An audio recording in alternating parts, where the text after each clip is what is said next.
Bienvenidos a Café Jurídico en Directo, una sección del podcast de Great Juris donde, en el tiempo que dura un café, compartimos conocimiento y experiencias con personalidades de nuestro sector. Hola a todos, bienvenidos una semana más al Café Jurídico en Directo. Esta semana estamos haciendo además un directo de lanzamiento de lo que sería el inicio del año judicial.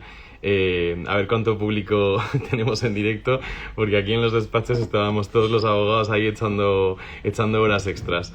Así que bueno, lo primero de todo, pues un agradecimiento a los que nos escucháis, gracias a los que nos enviáis también preguntas todas las semanas para los directos. La verdad es que en Great Juris nos encanta la colaboración y creemos que es la clave para seguir lanzando este tipo de entrevistas, que nosotros las disfrutamos ampliamente. Y esperamos también que vosotros también las disfrutéis.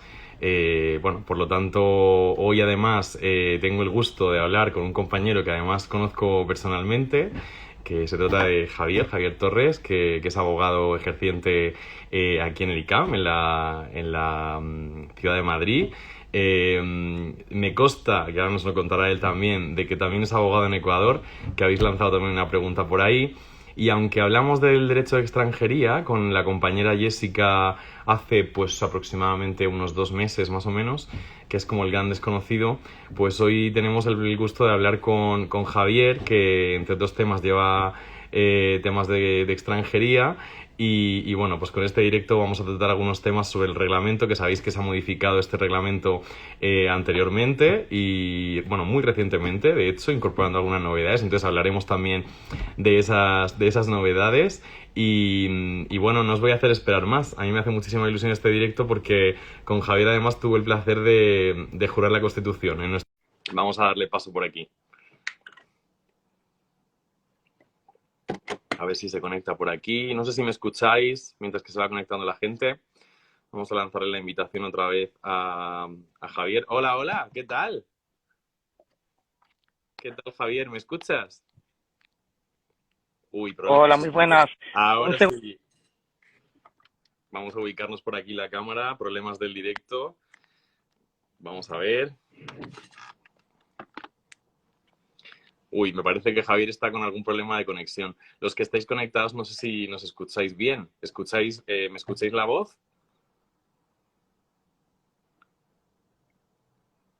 Hola. Bueno, pues quizá no tenemos una buena conexión en el día de hoy. Se nos ha quedado la conexión con Javier un poco, un poco enganchada, por así decirlo. Pero a mí me escucháis. ¿Me escucháis a mí perfectamente? Vale. Hola Irene, hola Elena, hola, ¿cómo estáis? Hola Mar. Por aquí tenemos a Poli también. Miriam, hola a todos. Un segundito que vamos a ver si podemos conectar otra vez por aquí. ¿Me escucháis? Vale, perfecto. Pues gracias por confirmar. Vamos a darle paso otra vez a Javier, al compañero. A ver si se conecta. Son cosas del directo. Esto nos pasa en el día a día, en Great Juris. Ahora sí. Hola Javier, ¿qué tal? Hola, muy buenas tardes, Ahora José, ¿qué sí, tal? aplauso de rigor. Sí, Sí, te escuchamos nada, perfectamente. ¿Qué tal? ¿Cómo estás? antes de nada, muy bien, antes de nada, muchísimas gracias por la invitación, muy bien. Con ganas de empezar, súper nervioso, pero bueno, con ¿Nervioso ganas de por qué? empezar. Si esto es una cafetería, estamos tomándonos un café entre compañeros. Está por aquí Irene, Elena, abogada FR, Sandy, gracias por conectaros. La verdad que estaba diciendo al principio del directo que cada septiembre es como, yo el otro día subí una fotografía en el LinkedIn que era como una ola gigante, ¿no? Y un abogado surfeando la ola a ver si sobrevivimos. No sé cómo lo estás llevando desde este septiembre. Bien, muy bien, el inicio es complicado, ¿no? Después de unas vacaciones, pero bueno, con ganas, con muchas ganas. Sobre todo cuando te gusta el derecho y tienes trabajo allí que estás pendiente de esperar resolución para la gente, ¿no? Va a estar muy contenta, sobre todo en este invierno, pues encantado de volver a empezar. Bueno, yo te quería dar las gracias personalmente. Antes de que te conectases, estaba recordando que este año, además, tuvimos el gran honor de hacer la jura de la Constitución con el rey, que además en ese acto, yo creo que tú estás en la parte de la izquierda, un poco más adelante de mí, pero me consta que estábamos juntos en ese acto, así que bueno, este directo me hace especial ilusión, ya no solo porque sé que eres un gran abogado y un compañero excelente, sino porque también, pues oye, de la misma promoción de Jura y con muchas cosas que contar. Nos han pasado muchas preguntas, yo espero hacerlas, formularlas todas y que tengamos tiempo también de resolverlas. Este es un tema muy interesante, pero antes de entrar al tema en cuestión, a mí siempre me gusta preguntarle a los compañeros que se conectan, da igual si son abogados, procus, magistrados, hemos tenido también por aquí, fiscales, siempre una pregunta que yo creo que nos une un poco a todos, que es la pasión por el derecho, que antes lo has mencionado tú también, pero sobre todo, ¿cómo inicias tú en el estudio del derecho? Creo que por ahí viene también una doble abogacía ecuatoriana y española. Cuéntanos un poco cómo empiezas en este mundo del derecho y un poco sobre ti, para los que no te conozcan. Muy bien, perfecto, gracias. Bueno, a mí me viene muy de cerca, ¿no? Desde niño nací, pues, bueno, yo crecí en Ecuador, ¿no? Sobre todo mi primera etapa, esa etapa de juventud la viví en Ecuador, vine a España con aproximadamente 19 años, habiendo terminado el bachillerato. Y la verdad que esa inseguridad jurídica que hay en nuestros países, esa inseguridad de todo tipo, la política, la corrupción y demás, pues evidentemente haces que empieces a a crecer con una necesidad de tener conciencia, ¿no? De que empiezas a ver que es necesario tener una profesión, tener una educación y sobre todo ser abogado, porque todo, al final, cuando estás en una situación complicada, compleja, bien los médicos o bien los abogados siempre vamos a estar en la mano, ¿no? Siempre es necesario tener un abogado o un médico siempre disponible, ¿no? Y entonces, es por esa parte fue lo que sobre todo me inspiró en Ecuador a empezar la carrera de Derecho. En mi familia no había ningún jurista, son en su gran mayoría todos funcionarios. De hecho, mi padre es funcionario, es bombero, lleva muchísimos años ejerciendo como bombero, se acaba de jubilar este año, por cierto, de bombero, así que de servicio a la ciudadanía, le venía de vocación desde muy joven. Y a mí, pues, en este caso, venía de una familia más bien castrista, ¿no? Militar, pero me dio por el mundo del derecho, es decir, la toga se tiene que imponer a las armas, ¿no? Decía Cicerón. Así que me quedé con ese concepto y dije, pues, por aquí voy. Y luego, pues, en España, ya una vez que residí aquí, pues bueno, pues salí con esa mochila llena de ilusiones, con ganas de volver nuevamente al país, pero han transcurrido otros 19 años más y la verdad que ya empiezas a echar raíces aquí y es difícil que ese árbol vuelva a despegarse de la tierra y volver a plantearse en otro sitio, ¿no? Entonces ya empiezas a hacer tu vida aquí, te planteas que no puedes seguir trabajando en los trabajos que tienes, no porque no sean dignos, sino todo lo contrario, porque primero tienes una carrera que ya la habías terminado, que entiendes que puedes hacerlo también aquí en España, es complicado el proceso de convalidación, no se reconocen directamente los estudios realizados en Ecuador, no es como otros países, Chile, por ejemplo, que tiene acuerdos de homologación, que sería el concepto aplicable en ese sentido, y nosotros pues tenemos que pasar por el proceso de reconocimiento que se hace a través de una universidad, ¿no? Y mi primera sorpresa cuando hice ese proceso de reconocimiento de créditos académicos, que lo cursé en una universidad de aquí en España, sobre todo en la Universidad de Alcalá, claro, me encontré que no llegaba ni a la nota para poder hacer el acceso a la universidad. O sea, me encontré con una sorpresa de un reconocimiento de 12 créditos. Lo hice en UNIR, también me pasó exactamente lo mismo, perdón, en la UNED. Entonces, luego ya buscando universidad, pues al final conseguí una universidad que las asignaturas, por así decirlo, troncales de la carrera de Derecho Romano 1, Derecho Romano 2, pues entendía yo que los pensos se asimilaban, ¿no? Y entonces eso fue lo que me reconocieron y pude acceder a la Universidad Española. A partir de allí vino el grado en Derecho. Anteriormente había realizado un máster universitario en Protección Internacional de los Derechos Humanos en la Universidad de Alcalá. Había hecho el grado de Derecho, luego pues hice el máster de acceso a la abogacía, también empecé pues a estudiar un doctorado en la Universidad de Alcalá, me aceptaron, tengo la condición de doctorado, pero yo era demasiado, no sé dónde me habían metido y al final tuve que abandonar de momento los estudios, pero bueno, tuve matrícula y ahí está aparcada, así que eso es Javier Torres en principio. Bueno, al final el doctorado es una rama que también yo creo que es una rama como bastante popular entre los abogados porque yo creo que el derecho, bueno, es mi opinión, ¿no? No finalizas nunca de estudiar derecho, ¿no? Al final el estudio del derecho es una cosa continua, continua y constante que tenemos que hacer todos los días. Hoy vamos a tratar algunas pinceladas, aunque nos vamos a centrar en algunos temas más concretos que yo creo que van a ser muy interesantes, de la reforma, ¿no? De las reformas que en el día a día tenemos que estudiar para poder aplicar bien el derecho, los jueces, para que nosotros podamos también hacer una buena defensa y el buen ejercicio de la profesión. También has hablado de vocación, que yo creo que es muy importante porque es una profesión muy dura. Los que estáis estudiando ahora la carrera, luego llega el ejercicio profesional y yo creo que la vocación es como un colchón, ¿no? Al final te ayuda en el día a día a ir sobrellevándolo. Pero bueno, ya conocemos un poquito más sobre Javier. Yo creo que al final, en cuanto al tema de los reconocimientos, que esto da para otro directo a nivel de homologaciones de estudios, la verdad es que hay algunas cosas bueno, que son un poco incongruentes. En Europa, por ejemplo, es como mucho más fácil moverse dentro de Europa una vez que eres abogado, ¿no? Con la figura del abogado residente y demás. Pero bueno, yo creo que deberíamos, quizá desde aquí lanzamos una petición para que el Ministerio de Educación español haga más acuerdos con Latinoamérica, porque yo creo que merece la pena también. Hay una gran comunidad de abogados que se han formado en Latinoamérica y que dan un servicio extraordinario en España, así que bueno, si se le puede facilitar esa inclusión en el colegio, desde aquí, tanto al colegio como al ministerio, le lanzamos un requerimiento. Así que bueno, Muchísimas gracias. a mí me gustaría mucho tratar por encima. Nos han mandado por aquí preguntas. Voy a poner una de ellas. Esta, por ejemplo, a ver si nos dejan ponerla.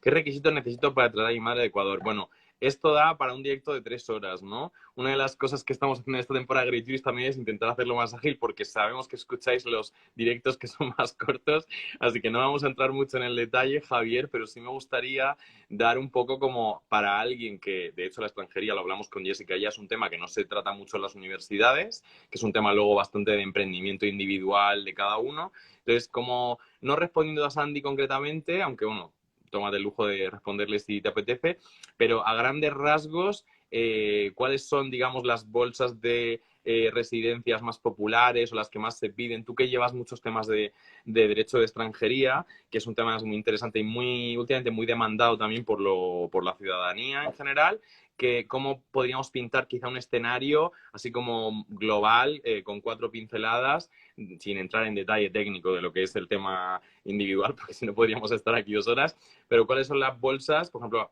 si quieres centrándonos en el tema que nos pregunta Sandy, ¿qué permisos de residencia son los más populares? ¿Cuáles son los que más se solicitan? Los más, un poco la idea más general, ¿qué nos puedes contar de eso? Sí, bueno, por cierto, me gustaría también reivindicar lo mismo, ¿no? Que la extranjería está completamente abandonada en el ámbito académico, tanto como en el ámbito profesional, o sea, se le presta muy poca importancia, pero sin embargo, si nos fijamos en la cifra de ciudadanos extranjeros en España, evidentemente deberíamos tomarla más en consideración, no más en cuenta, sobre todo porque esas personas no solamente buscan regularizarse en España, es decir, conseguir una autorización de residencia para empezar a trabajar, sino que a partir de allí, una vez que están legales en España, se empiezan a devengar una serie de obligaciones y sobre todo derechos, es decir, estas personas empiezan a conducir vehículos, tienen accidentes, contratan pólizas de seguros, tienen familia en España, sus hijos nacen en España, o sea, es decir, cuando trabajan, pues también terminan pagando sus impuestos, su IRPF, o sea que para los abogados, en principio, no solamente algunos clientes los acompañamos desde el inicio, sino que ya empiezan a ser clientes de toda la vida. Yo tengo algunos de ellos que empezamos con una autorización de residencia, una recuperación, han traído sus padres están, o sea, es decir, al final termina siendo un mundo. Claro, Sí, correcto, efectivamente. Entonces, bueno, la pregunta que plantea Sandy, y que es una circunstancia de la que incluso acabo de hablar, es que muchos ciudadanos ecuatorianos, o cuando nos encontramos ante la pregunta de qué requisitos necesito para traer a mi madre de Ecuador, ¿no? Madre, padre o en este caso hijo. Una de las grandes, yo lo que primero pregunto es si tiene la persona que realiza esa pregunta, si tiene nacionalidad española o es extranjero, ¿no? Porque aunque por raro que parezca, esa persona tiene la nacionalidad española y su madre es de nacionalidad ecuatoriana, o sea, es decir, tiene doble nacionalidad y quiere traer en este caso a su ascendiente de Ecuador.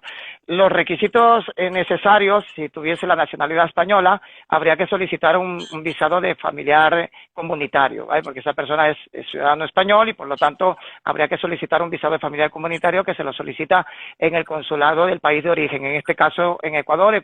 España tiene dos consulados en Ecuador, dos consulados, uno en Guayaquil y otro en Quito, la capital, ¿no?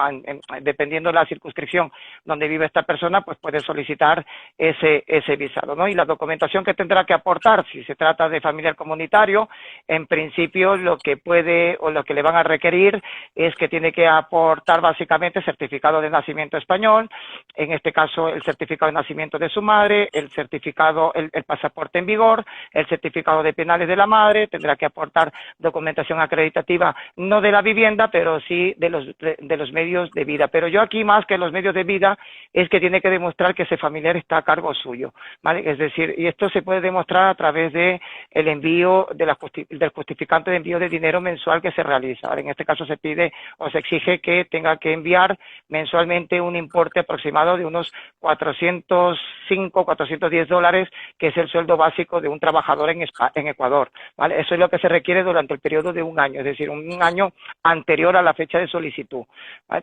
Y si es por el régimen general de extranjería, pues aquí habría que tener en cuenta si esa persona a reagrupar, si ese familiar a reagrupar es mayor de 65 años, ¿vale? Y si es menor no lo podría reagrupar, paradojas de la vida, pero si es mayor de 65 años sí que no tendría ningún inconveniente, pero tiene que presentar una serie de documentos. Sobre todo documentos económicos en este sentido que puedan demostrar que tiene recursos económicos para poderse hacer cargo en España de ese familiar. De ese familiar. Bueno, es que al final, y corrígeme si me equivoco, Javier, porque yo he llevado algunos temas de extranjería, pero no tengo tanto conocimiento técnico como tienes tú. Ya vemos que es además un tema que también va cambiando, pero hay un montón de permisos de residencia diferentes, un montón de posibilidades. Yo creo que la clave de lo que has dicho antes podría ser a lo mejor el titular, ¿no? Que cada situación se tiene que estudiar, se tiene que ver en profundidad y bueno, y eso yo creo que es importante. Antes de continuar, nos preguntaban por aquí si se va a quedar guardado el directo en algún lado. Sí, lo podéis escuchar aquí, en el YouTube, en el Spotify. Estamos en un montón de plataformas de podcast, así que aunque pongáis luego directo Javier Torres extranjería, lo vais a encontrar en muchos sitios. Así que, bueno, por aquí está informando también Enrique, que es un oyente plus de The Great Juris. Y se acaba de conectar por aquí Jessica, que hablamos de extranjería.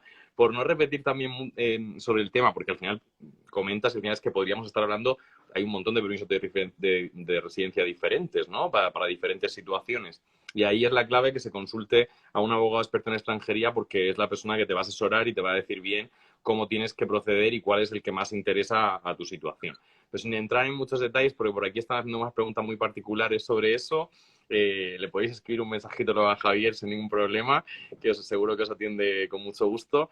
Pero hace relativamente poco se aprueba una modificación, una reforma del reglamento de extranjería. Y una de las preguntas que nos habían hecho a través de la cajita de preguntas, que siempre dejamos en Stories una caja para que nos mandéis vuestras preguntas o vuestras dudas, había una pregunta que se repetía mucho y también era un poco el tema, el globo del directo, ¿no? Sin entrar mucho en el detalle, Javier, ¿cuáles son las 4 o 5 pinceladas de lo que sería como más representativo, las novedades más candentes quizás respecto del reglamento anterior en cuanto a la extranjería? En titulares, sin entrar mucho en la parte técnica. Sí, yo creo que vamos a ver, nace la formación y el trabajo, ¿no? La formación para el trabajo. Ese es uno de los arraigos, ¿no? Antiguamente había los 3 arraigos: el arraigo laboral, que corresponde a 2 años de residencia, el arraigo social, el arraigo familiar y el arraigo por formación, que es uno de los que se incorpora en este caso. Como podemos ver, ese reglamento que entró en vigor hace muy poquitos días, el pasado 16 de agosto, el 629, es muy cortito, es decir, es muy cortito pero bastante extenso. Yo de todas formas, antes de de realmente mostrar mi sonrisa con ese reglamento, me gustaría ver las instrucciones, ¿no? Esa instrucción que dicta esa Subdirección General de Migraciones, que en principio ya hay muchas personas, por ejemplo, lo que tiene que ver o está relacionado con el arraigo laboral, ¿no? Esa sentencia de nuestro compañero Jaime Martín, esa sentencia del pasado, no sé si fue en marzo o en abril del año 2021, que surgió una sentencia en el que se podía demostrar que si se llevaba trabajando 6 años durante ese periodo, 6 meses durante el periodo de 2 años, durante los últimos 2 años, pues evidentemente podía solicitar ese arraigo laboral y siempre y cuando lo pudiese haber hecho de forma legal, ¿no? Esa figura de arraigo que en principio esas instrucciones, lo que pretende la ley, las instrucciones, yo por experiencia, por lo menos la poquita experiencia que tengo, siempre veo que lo trastoca, siempre veo que lo complica, que lo hace difícil, que empieza a cerrar las puertas, porque la mayoría de los requisitos, como hemos dicho antes, y es importantísimo acudir a un abogado cuando tienes dudas al respecto, ¿no? Como por ejemplo la pregunta que plantearon antes, ¿qué tipo de requisitos tengo que presentar? Pues los abogados sobre todo tendrán experiencia en el tema y sabrán por dónde ese consulado empieza a denegar o qué requisitos se está solicitando. Hay una serie de documentos que no constan en los reglamentos como requisitos y sin embargo cuando estás ante los consulados para presentar una solicitud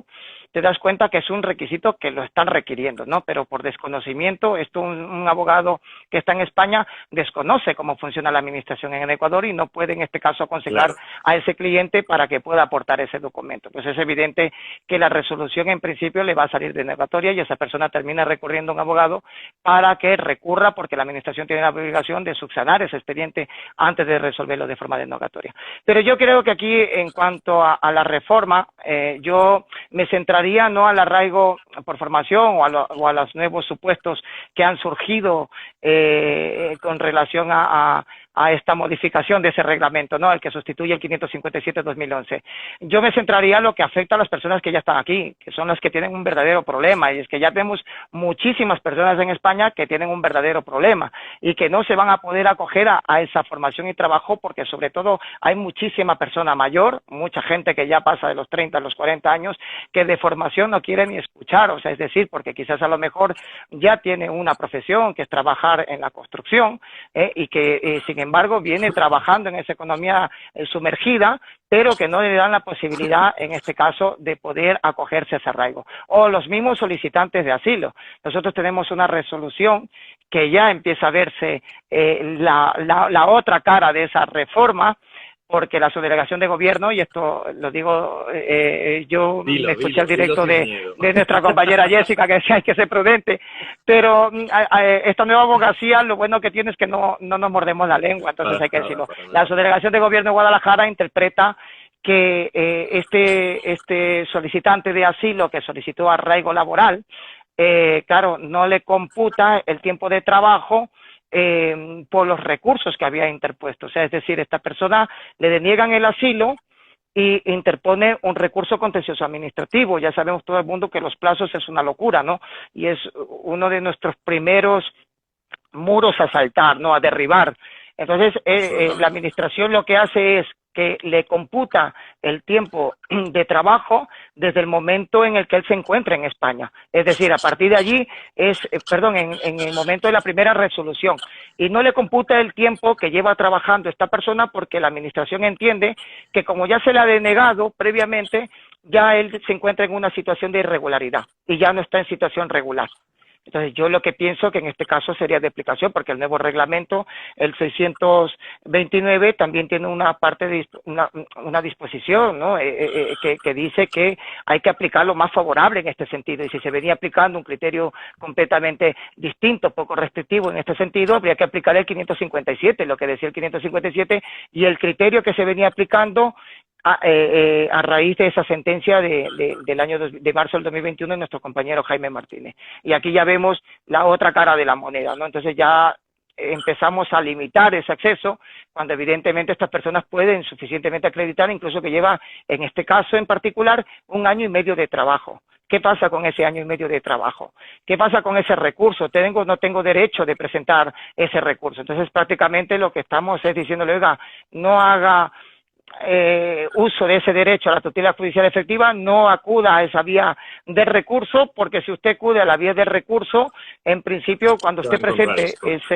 efectivamente se va a encontrar esto, ¿no? Entonces, esa es la parte negativa de esa reforma, y yo por eso soy prudente y le digo a todos mis clientes, esperemos a que haya unas instrucciones, sobre todo para entrar a valorar ya de lleno cuál va a ser la vía que va a tomar todas las administraciones, las delegaciones y delegaciones de gobierno en España.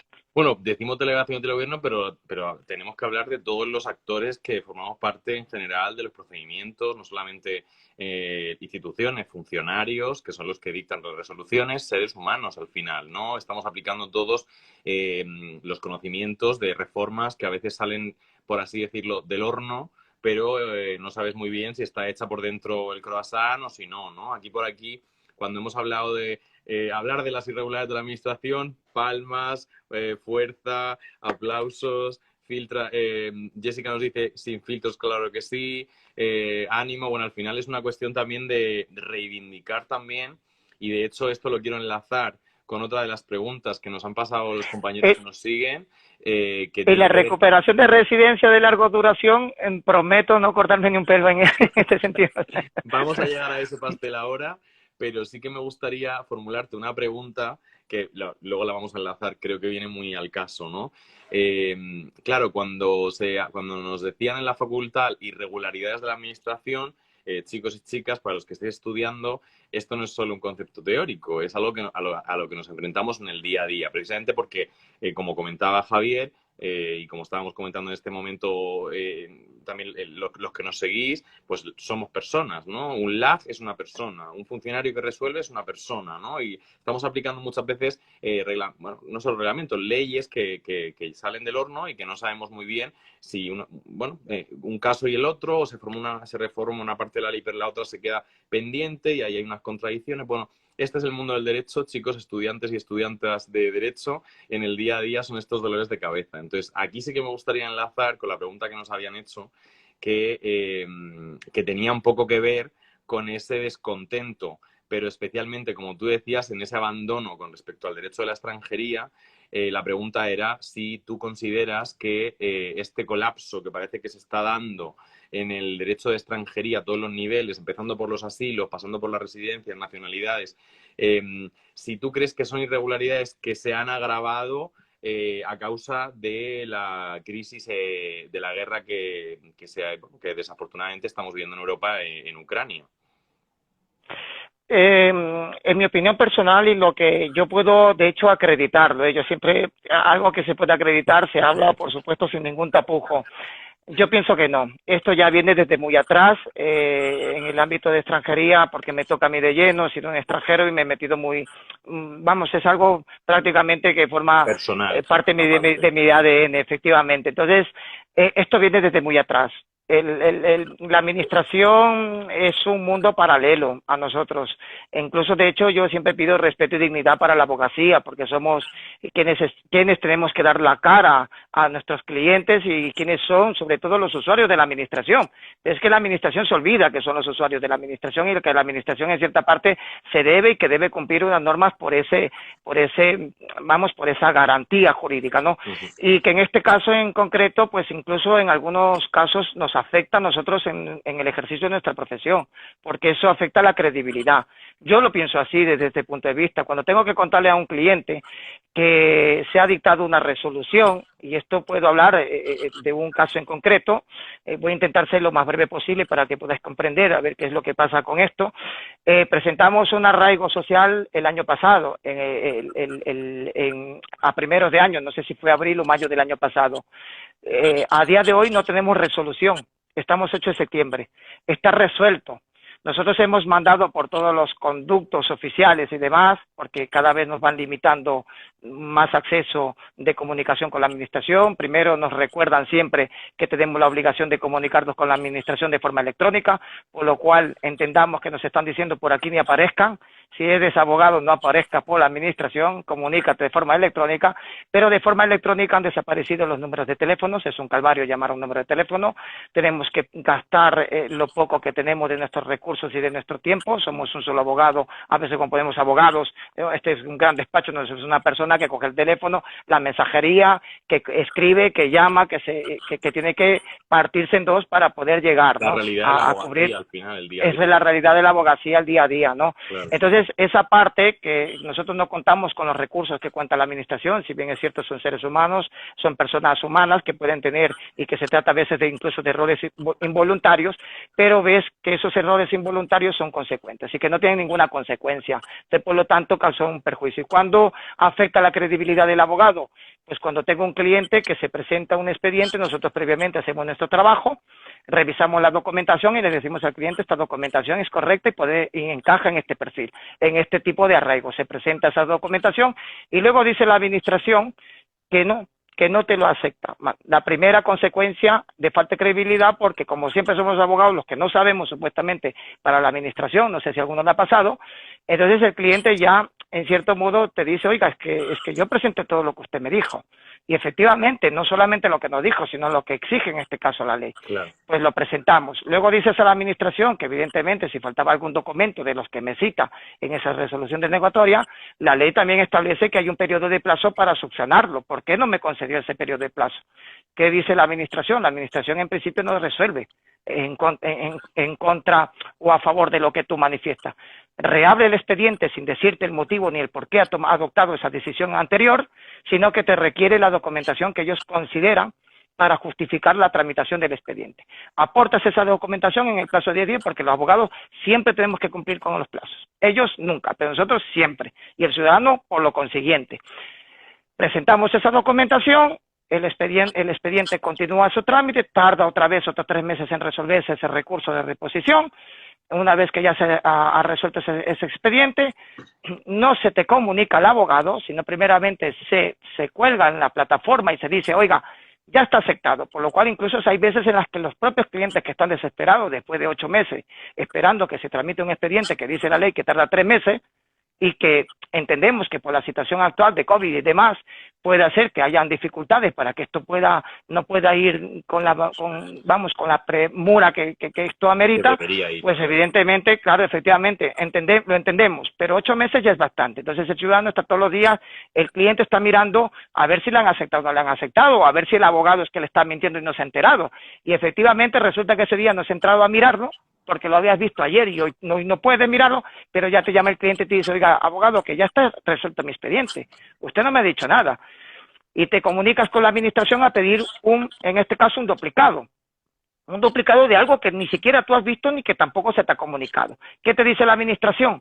Pues bueno, pues como no tienes otro conducto más que es el oficial, que ahora han puesto una plataforma para que tú te puedas comunicar con ellos, tarda 1 mes y medio. Al mes y medio te dice que te manda otra resolución completamente distinta que estaba dentro del trámite del recurso.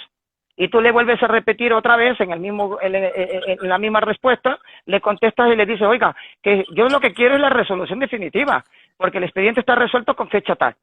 ¿Y qué te dice la administración? Después de otros 2 meses que tarda en responderte, ya ha transcurrido prácticamente medio año, para decirte, oiga, es que hemos detectado, y lo tengo por allí, te pasaré una copia, hemos detectado que sí, que el expediente aparece como resuelto, pero no se ha dictado resolución.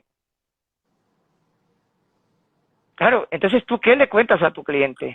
Y el cliente, por más que le digas que esto es un problema de la administración, han transcurrido 1 año, 3 meses, y evidentemente la credibilidad del abogado, cuando le aparezca el expediente o le des copia de la resolución, se va a marchar, porque tiene gente pues alrededor que le dice que sus expedientes han tardado 5 o 6 meses.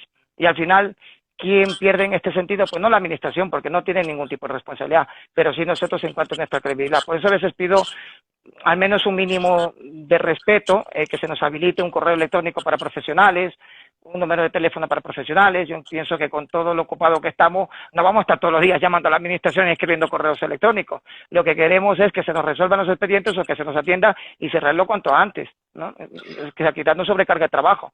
Bueno, yo creo que al hilo de lo que has dicho, Lázaro Lucio, que es un compañero que yo creo que también lleva temas de extranjería, decía, se ha grabado, pero la administración tiene recursos para solucionar todo, máxime cuando el tema de extranjería es algo previsto que ya lleva tiempo, por aquí nos mandan fuerza. Nos dice él, lo mismo pasa con las solicitudes de nacionalidad por residencia, se tarda un año o dos en resolver. Al final, yo creo que de lo que has comentado, yo me quedo con las claves. Para mí la clave, el titular de lo que has comentado, porque además también lo sufro, es que aunque es cierto que ellos también tienen recursos y en este canal también además nos encanta hablar con compañeros que son funcionarios y que trabajan en la administración, probablemente la diferencia sea la posición que ocupamos, ¿no? Porque al final el letrado no deja de ser un profesional liberal que está acreditado por el Colegio de Abogados donde ejerce la profesión, en este caso nosotros en Madrid, pero en cualquier colegio de España, para los que estáis todavía estudiando, tienes que estar colegiado en el lugar donde ejerces la actividad. Y es una posición diferente, ¿no? Aunque es cierto que también los funcionarios se quejan y lloran porque dicen que tienen problemas, que tienen pocos recursos. Pero en este caso es cierto que yo creo que estamos de acuerdo en que al final la credibilidad en determinadas cuestiones y la salud mental, ¿no? Es decir, usted que toda esta presión al final parece que nosotros estamos actuando negligentemente, ¿no? Y al final es que el cliente tiene que entender que hay un hilo de conexión y que tú estás ofreciendo un servicio para tramitar, pero que al final la administración, que parece como un concepto global, vamos a traducirlo otra vez y decir seres humanos, a veces también se equivocan. Entonces, desde aquí los clientes que por ahí arriba preguntaban que cómo podían conseguir tu correo electrónico, bueno, visitar el perfil de Javier que está etiquetado, que estará en el directo etiquetado también, y si necesitáis cualquier tema de extranjería, estáis sin lugar a duda en buenas manos. Porque al final se aprende también de las hostias, con perdón de la palabra, pero en el día a día yo creo que tenemos que ser resistentes y tenemos que seguir adelante.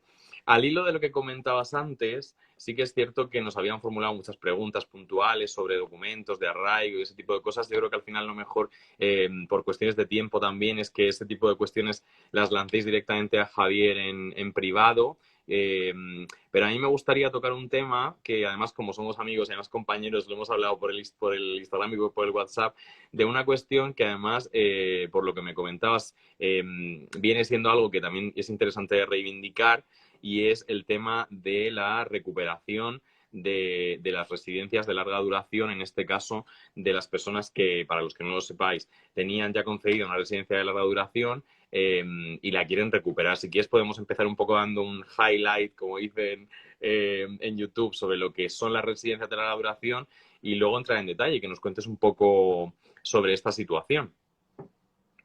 Sí, bueno, antes de nada, sí que también me gustaría, pues, vamos, todo hay que decirlo, ¿no? También hay funcionarios estupendos a los que llaman por teléfono y te mandan la resolución enseguida. O sea, es decir, Guadalajara, el otro día mandé un correo y me contestaron ese. O sea, que también lo hay, por supuesto, o sea, encantadísimo. También hay, vamos, oficinas de extranjería, que esto comparto con nuestra compañera Jessica, en la que presentas y más tardas en presentarlo o hablar con tu cliente. Efectivamente.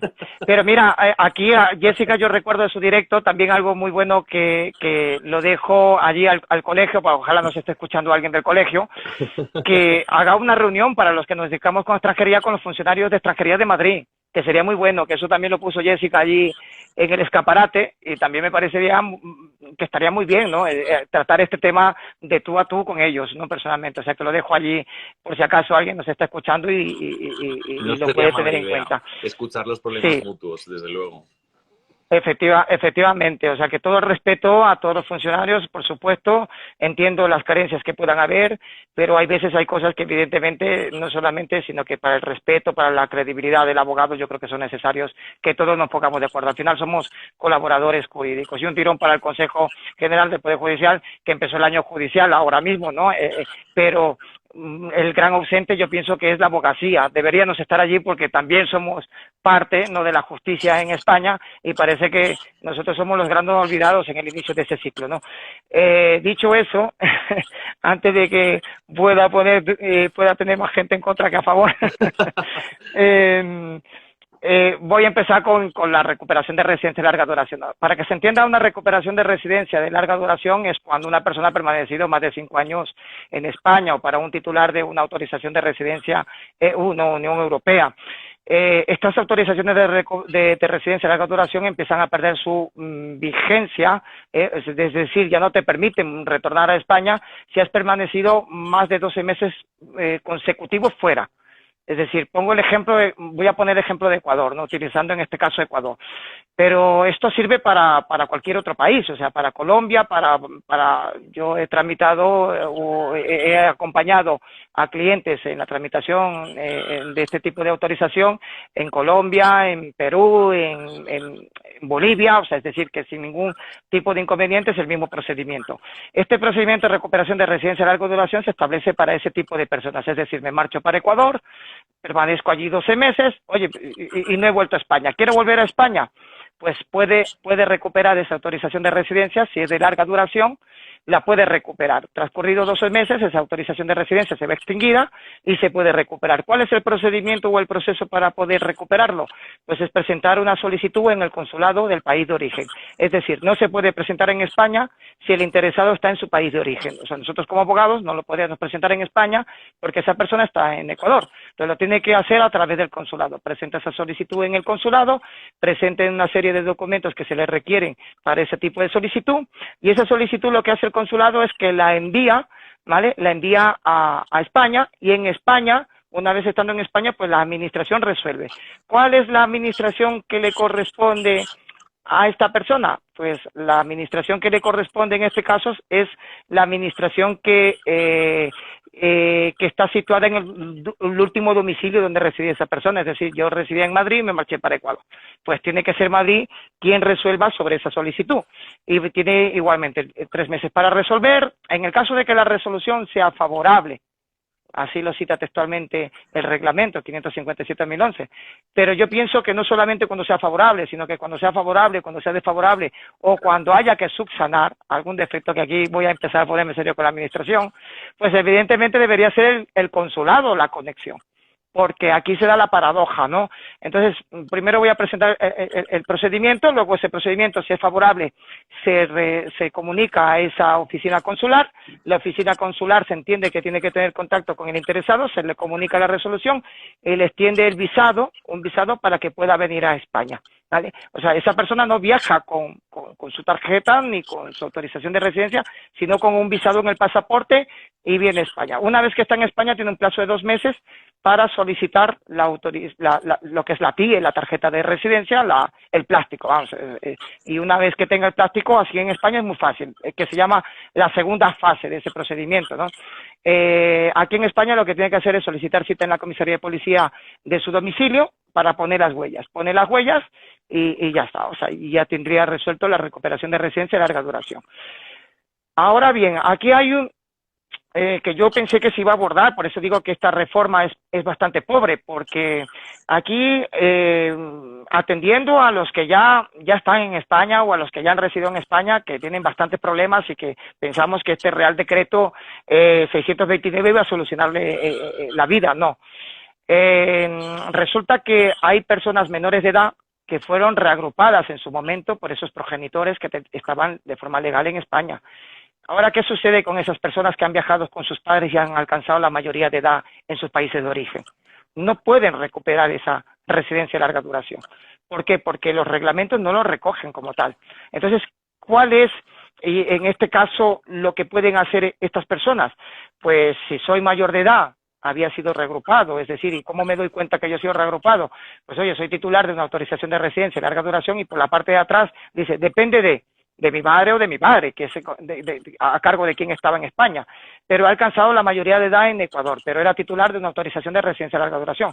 Pues bueno, pues ese es un procedimiento completamente distinto, ahí ya había que solicitarlo aquí en España, lo tiene que solicitar la madre o el padre y tiene que solicitar una reagrupación familiar y aportar un contrato de trabajo, que es el requisito, ¿vale? Aquí la administración siempre dice que no hay nada en el reglamento con respecto a esto, pero que una consulta que se ha realizado a la Subdirección General de Migraciones, esta es lo establecido de esta manera. Y sin embargo, hoy hemos modificado un reglamento, pero tampoco lo han subsanado. O sea, es decir, seguimos otra vez en la misma situación, porque me lo he revisado antes de la entrevista para poder, por supuesto, pues hablar sobre este tema. Entonces, pero ¿qué es lo que sucede en estos supuestos? Que la mayoría de los padres de esas personas que han viajado a su país de origen y que han alcanzado la mayoría de edad y que son titulares de una autorización de residencia de larga duración, resulta que han obtenido la nacionalidad española ya en España, ya son españoles, por lo cual ya la oficina de extranjería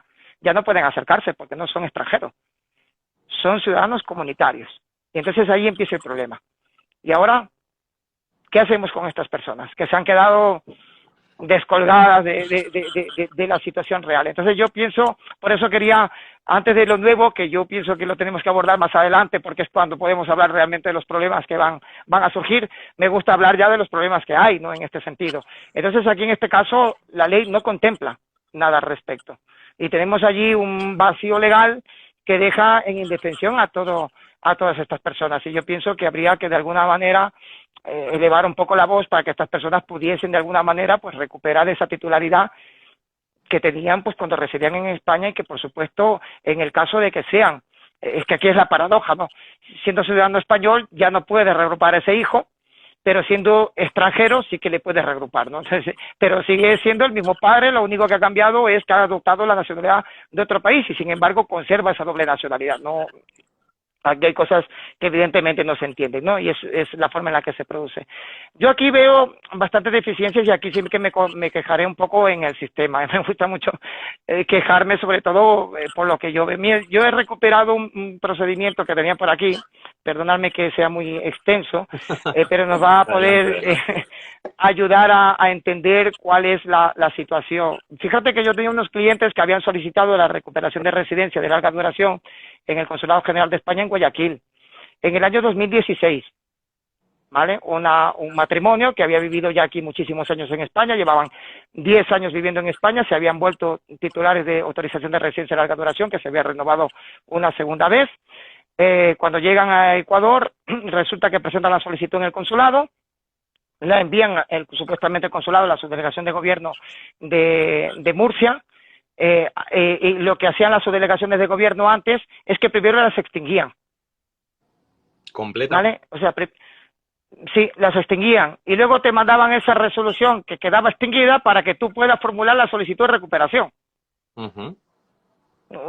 Ahora se extingue y se tramita y se resuelve en el mismo procedimiento, pero antes pasaba esto. Entonces, ¿qué es lo que sucede? Que el consulado no comunica casi nunca a los interesados, a pesar de requerir datos de contacto. No se pone nunca en contacto con ellos, no se les, para solucionar algún trámite nunca le dice, oiga, hace falta esto, hace falta lo otro. Dirá el consulado, oiga, no, es que sí que lo hacemos, no. Y nosotros presentamos en mi caso presenté una queja a la Dirección General de Españoles en el Exterior, que son quienes tienen que velar por la buena marcha de los consulados, a la Oficina de Asuntos Consulares, poniendo en conocimiento esta situación. En el 2016 se presenta esa solicitud, la Oficina de Extranjería de Murcia extingue la solicitud, comunica al consulado, pero no comunica en este caso pues al ciudadano interesado, al interesado. Luego, con posterioridad, en el año 2017 vuelve esta persona a comentárselo y le dicen que está extinguida, pero que no saben qué trámite tiene que realizar. Entonces, por lo tanto, esa persona le dice que formule otra vez la solicitud. Formula otra vez la solicitud en el año 2017 y una vez que formula la solicitud, la administración tarda, el consulado, 45 o 50 días para enviar la documentación a España. Mientras atienden el expediente, la documentación estaba caducada, pero se caduca dentro de la administración. ¿Qué dice la subdelegación de gobierno de Murcia?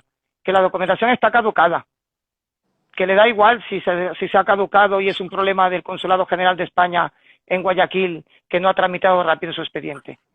¿Y qué hace el ciudadano? Oiga, pues es la administración. No soy yo. O sea, yo le presenté en vigor en la administración. Claro, entonces no dice eso. Entonces, efectivamente, entonces, como concepto global, efectivamente. Pero hay una persona que es consciente detrás y que tiene, claro, efectivamente, que es una persona que tiene formación en esta materia y que pues se tiene que atender. Pues luego, con respecto a esta recuperación, en el 2019 la administración lo que le dice es que presente recurso. Entonces yo le digo, bueno, vamos a presentar un recurso. Presentamos un recurso y a través de ese recurso subsana usted el defecto de la caducidad de los documentos, ¿no? Entonces, aportando documentos en vigor. ¿Qué dice la administración otra vez? Que vuelve otra vez el consulado a enviarlo tarde. Y que como lo ha enviado tarde, no ha recibido la notificación en tiempo y que según desde la fecha que ellos le constan que he dictado la resolución y en la fecha que notifica el consulado, ha transcurrido ya suficientemente el plazo, se ha caducado el plazo para presentar un recurso de reposición. Pero ¿qué culpa tiene el ciudadano en este sentido, el interesado? ¿Vale? Pues seguimos mucho más allá. En el 2019 ya se interpone una nueva solicitud, le digo, bueno, vamos a hacer esto y ahora voy a estar un poco detrás de la administración. Pues el consulado manda la documentación, porque evidentemente cuando presenta la documentación ya me pongo en contacto con el consulado. Y a partir de allí el consulado ya nos dice, bueno, ya se envió con tal fecha, nos ponemos en contacto con la administración comentándole que esto es una situación que viene desde el 2015 y que no es normal, que por esa razón nos interesamos. No, ya hemos dictado resolución favorable. Tardó, esto tengo que decirlo, un mes la subdelegación de gobierno de Murcia en resolverlo. La envía para el consulado. Ahora, ¿qué sucede? Transcurren otros 8 meses porque el consulado no notifica. ¿Y qué decía el consulado? Que no recibía la notificación de la subdelegación de gobierno en Murcia. Entonces, lo que digo a la subdelegación de gobierno de Murcia, oiga, comuníquelo al interesado, comuníquemelo a mí y comuníquelo al consulado. No, es que eso no lo puedo hacer, porque entonces el consulado me va a decir a mí a ver qué. Entonces, lo que se pregunta a la subdelegación de gobierno en Murcia, que hablé personalmente con un funcionario allí, es, y a ver qué nos va a decir el consulado en este sentido. No vaya a ser cosa que ellos no quieran dar el visado. Pero ¿de qué estamos hablando? ¿Estamos hablando de algo serio, de reglamento o de un café? Los cafés son más serios, por supuesto. ¿Qué pasa? Entonces, bueno, presentamos recursos y demás, y entonces presentamos una queja también al defensor del pueblo. Y a mí lo curioso ya de toda esta situación, que yo creo que hay que tomarse las cosas al menos con un poquito de seriedad, es que a pesar de que en este caso, por supuesto, también el defensor del pueblo dice que esto, dentro de los plazos y la situación de que es un país y otro, está dentro de lo normal. O sea, 5 años para recuperar una autorización de residencia de larga duración no tiene ninguna explicación. Y este caso es uno. Otros casos son 2, 3, tengo un montón de casos que van por la misma vía. Una persona lleva en Ecuador 2 años, se presentó mi solicitud, no me la han dado, está resuelto favorable, entras aquí, ves favorable, pides la resolución a la administración, te concede la resolución a la administración, entonces te da copia de ella, se la envías al consulado y le dices, mira, que tengo la resolución. ¿Qué te dice el consulado? Pero así, sin más, ¿eh? No hemos recibido la notificación del consulado. Es al consulado el que se la tienen que notificar. Pero oiga, si le mando yo las conversaciones que tengo con la oficina de extranjería, que dice que ya se lo ha comunicado. Entonces, esta señora en concreto, que del caso del 2015, llegó recién a España en el año 2021. ¿Vale? A mediados del año 2021. O sea, todo el vía crucis que ha tenido que pasar esta mujer. Ahora, el año pasado, se presentó también, se han formulado solicitudes en el 2018. Aquí era el tema COVID. O sea, es que COVID venido el COVID de perlas para justificar todo. Para justificar muchísimas irregularidades, eso sin ninguna duda. Yo con lo que me quedo un poco es que al final muchas veces, ¿no? A veces nos preguntan los que estudian cosas de la salud o gente que se dedica a otras ciencias, vamos a decirlo así, ¿no?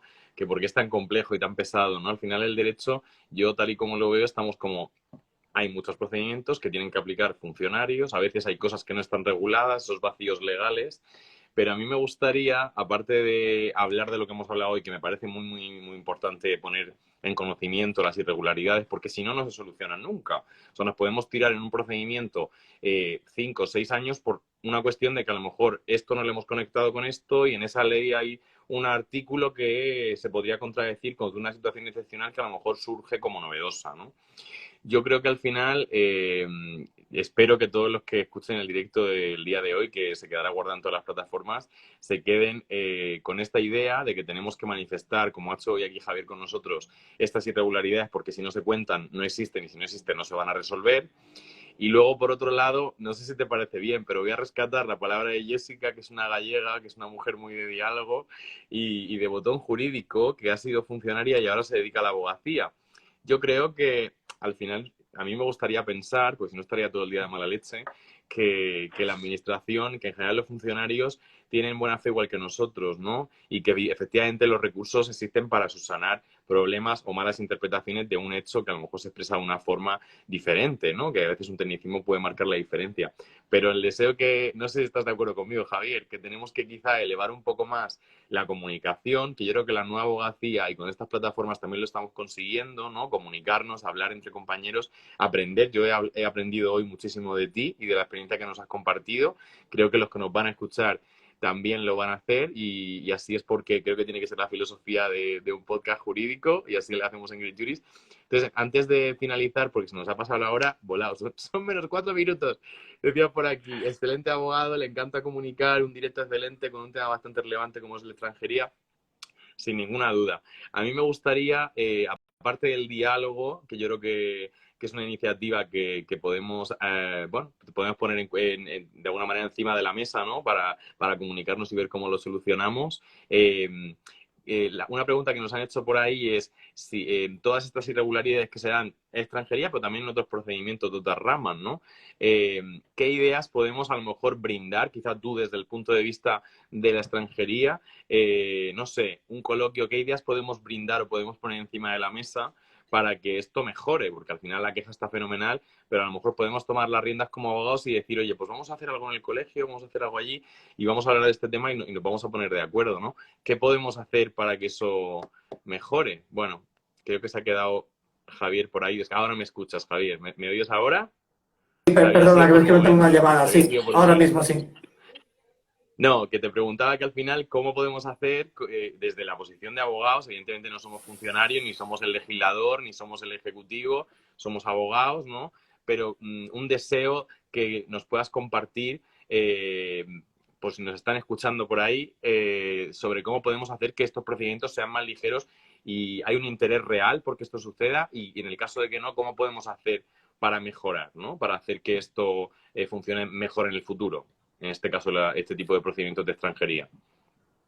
Sí, bueno, yo antes de nada me gustaría decir que evidentemente para eso están los recursos. Es que nosotros sabemos perfectamente que somos grandes conocedores de la ley, pero hay veces que nos es difícil comunicar con un cliente que tenemos que poner un recurso contencioso administrativo con el recurso económico que ello conlleva. Cuando lo que le tienes que comentar es que vas a interponer un recurso contencioso administrativo porque no te ha llegado la resolución.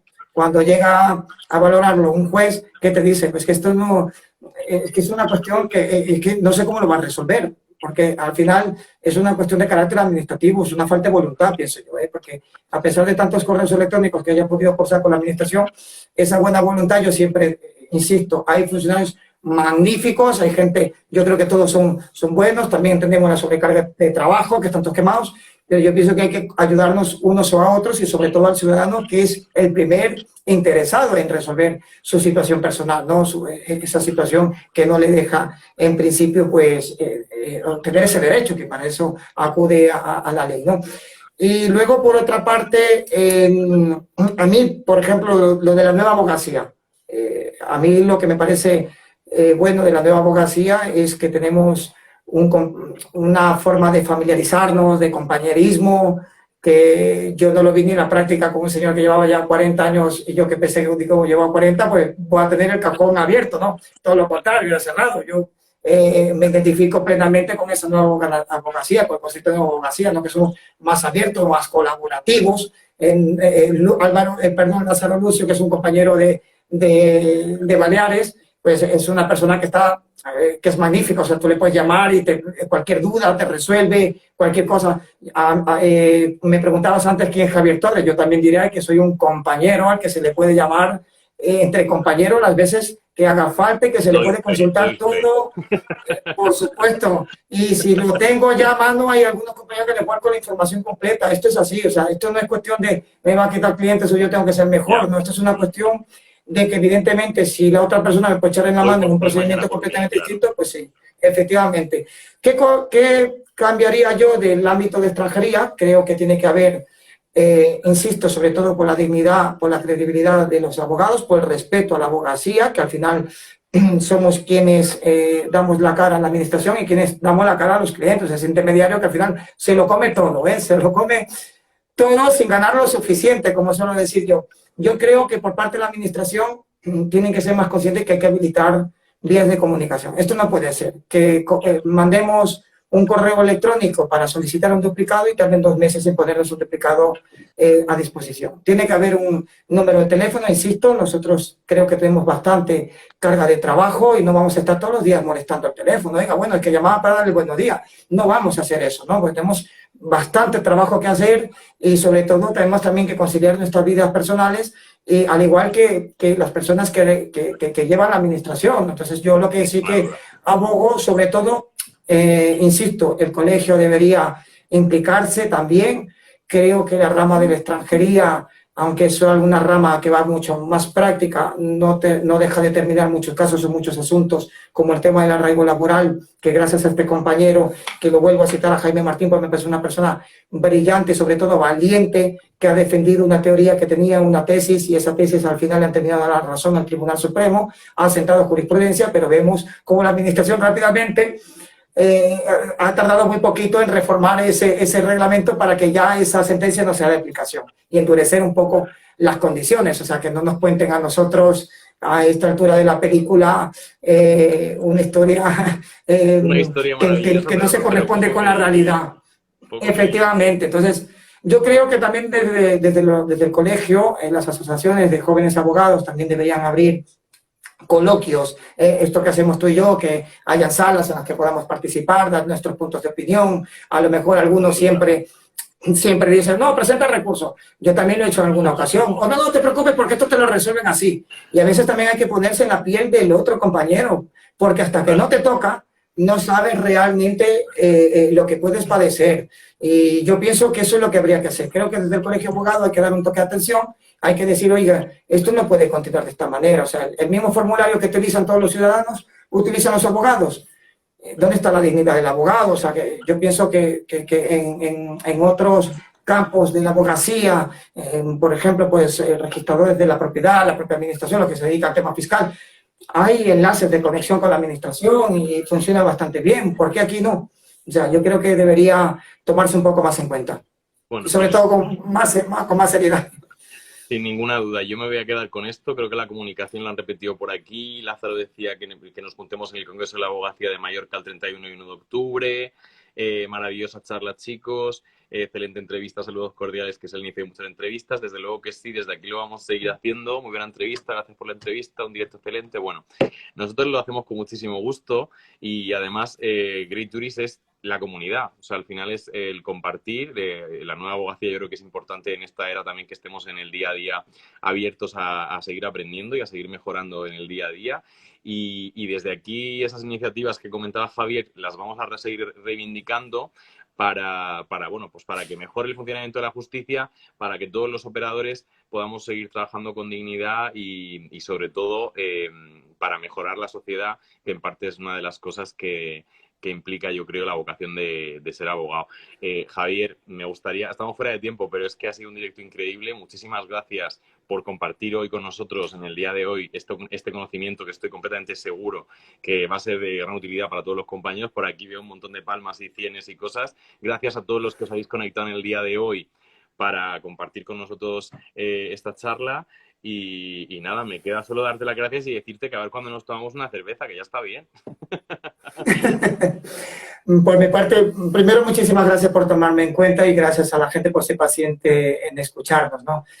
Una cosa que sí, antes de despedirme y de comprometerme a esta cerveza, es decir que todos los clientes de extranjería son gente fantástica, la mayoría se deja llevar, no solamente termina siendo su abogado de extranjería, sino que luego surgen otros temas según la persona se va arraigando en España, y por lo tanto terminan siendo un nacional más. Por mi parte, cuando quieras, yo tengo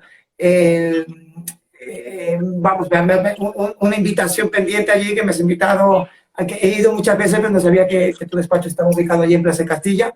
Por supuesto que la siguiente vez que me acerque por allí, que va a ser muy pronto, me paso a verte y te avisaré antes para tomarnos una cerveza, dos, y luego pues a ver lo que haga falta. Sobre todo para echar una mañana en el despacho, que seguramente se nos va volando. Hombre, vuela y en septiembre se van las horas volando. Gracias a todos los abogados y compañeros que os habéis conectado, a los que habéis dejado preguntas sobre este tema. Sé que me han faltado preguntas por compartir con Javier, nos da para otro directo. Seguro que haremos una mesa de este tema porque es muy interesante. Y muchísimas gracias, Javier. Ha sido un verdadero placer esta entrevista, así que con tu permiso la vamos a compartir en las redes para los que no se hayan podido conectar en el día de hoy. La pueden escuchar en YouTube, en Spotify y en otras muchas plataformas de las que nunca me acuerdo el nombre. Gracias, chicos. Gracias, Javier. Ha sido un placer, de verdad. Gracias a ti. Un fuerte abrazo. Que paséis bien todos. Gracias a todos, chicos. Un saludo. Adiós, Javier. Chao, chao. Adiós, chao. Y recuerda, si te gusta lo que hacemos, visita nuestra web de Beacons y síguenos en redes sociales para poder decir con nosotros We are making UDIs great again.